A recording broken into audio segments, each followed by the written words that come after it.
What's up, guys? It's your boy Taylor.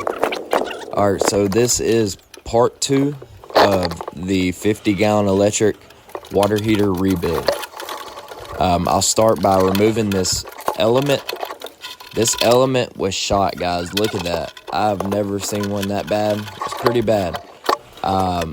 So we'll remove the existing one and install the new one, reconnect the wires.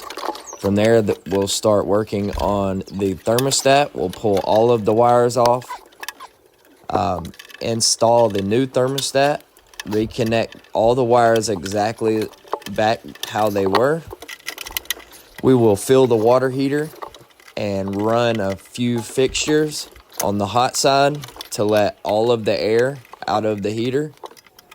And then we will cut the power back onto the heater. I like to listen to see if I can hear them running.